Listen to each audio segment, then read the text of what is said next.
Hello all welcome to ఫిల్మాటిక్.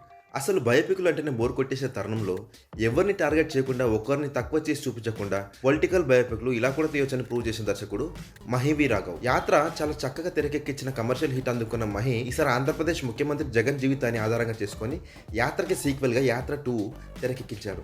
మరి ఈ సీక్వెల్తో మహి మంచి హిట్ కొట్టాడా లేదని చూడాలి. రాజశేఖర రెడ్డి హఠాన్ మరణం తర్వాత ఆంధ్రప్రదేశ్ రాజకీయ సమీకరణలు ఒక్కసారిగా మారిపోతాయి. అధికార పార్టీ మొదలుకొని ప్రతిపక్షం వరకు అందరూ అధికారం కోసం విశ్వ ప్రయత్నాలు మొదలు పెడతారు. అలాంటి తరుణంలో పద్మవ్యూహంలోకి అడుగు పెడతాడు జగన్మోహన్ రెడ్డి. రాజకీయ భీష్ముల్ని ఎదుర్కోవడానికి సిద్ధమవుతాడు. ఈ రాజకీయ రణరంగంలో జగన్ ఎదుర్కొన్న ఇబ్బందులేంటి, అతడికి అండగా ఎవరు నిలిచారు అనేది యాత్ర 2 చూసి తెలుసుకోవాల్సిన విషయం. యాత్ర 2లో రాజశేఖర రెడ్డిగా మమ్మూటి ఎక్కడ ఇమిటేషన్ చేయకుండా పాత్ర స్వభావాన్ని తెరపై అద్భుతంగా పండించిన తీరు ఎవ్వరు మర్చిపోలేదు. యాత్ర 2లో ఉన్న కొద్దిసేపు కూడా అదే తరహాలో ఆయన తన సీనియారిటీతో పాత్రను ఎలివేట్ చేశాడు. ఇక జగన్గా జీవించేశాడు.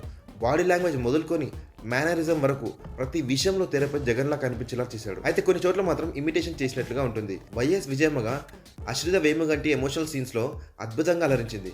ఆమె చెప్పే డైలాగ్ హావభావాలు కన్నీళ్లు పెట్టిస్తాయి. వైఎస్ భారతిగా కేతకి నారాయణ్, చంద్రబాబుగా మహేష్ మంజరేకర్లు పర్వాలేదనిపించుకున్నారు. నటిగా మెప్పించలేకపోయినా అచ్చు గుద్దినట్లు సోనియా గాంధీలా కనిపించి ఆశ్చర్యపరిచింది సుజనా బర్నెట్. సంతోష్ నారాయణ్ సంగీతం ఈ సినిమాకి main asset. Emotional scenes and ఎలివేషన్స్కి అద్భుతమైన బ్యాక్గ్రౌండ్ స్కోర్తో ఆకట్టుకున్నాడు. బాణీలో అండ్ సాహిత్యం కూడా బాగున్నాయి. మది సినిమాటోగ్రఫీ వర్క్ ఆసక్తికరంగా ఉంది. కలర్ గ్రేడింగ్ విషయంలో తీసుకున్న జాగ్రత్త ఒక డిఫరెంట్ సినిమాటిక్ ఎక్స్పీరియన్స్ ఇచ్చింది. దర్శకుడు మహి రాఘవ్ మరోమారు తన మార్కును చాటుకున్నాడు. జగన్ బయోపిక్ అనేసరికి టీడీపీ జనసేనల పార్టీ మీద లేనిపోయిన నెగటివిటీ ఉంటుందని అనుకున్న వాళ్ళందరికీ అంచనాలు తలకిందు చేశాడు. ఒకానొక సందర్భంలో చంద్రబాబు రాజకీయ చాణక్యుడు అని ఎలివేట్ చేసిన విధానం యాంటీ ఫ్యాన్స్ని కూడా మెప్పిస్తుంది. అలాగే ఒకరిని కించపరచకుండా పొలిటికల్ డ్రామా తెరకెక్కించడం అనేది మెచ్చుకోవాల్సిన విషయం.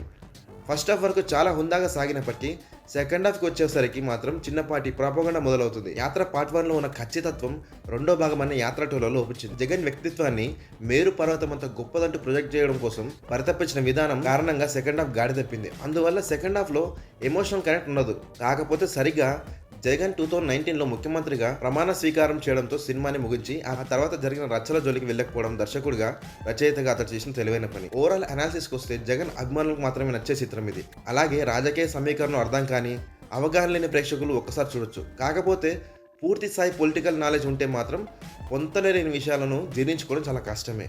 My rating out of 5 2. Thank you for watching this video.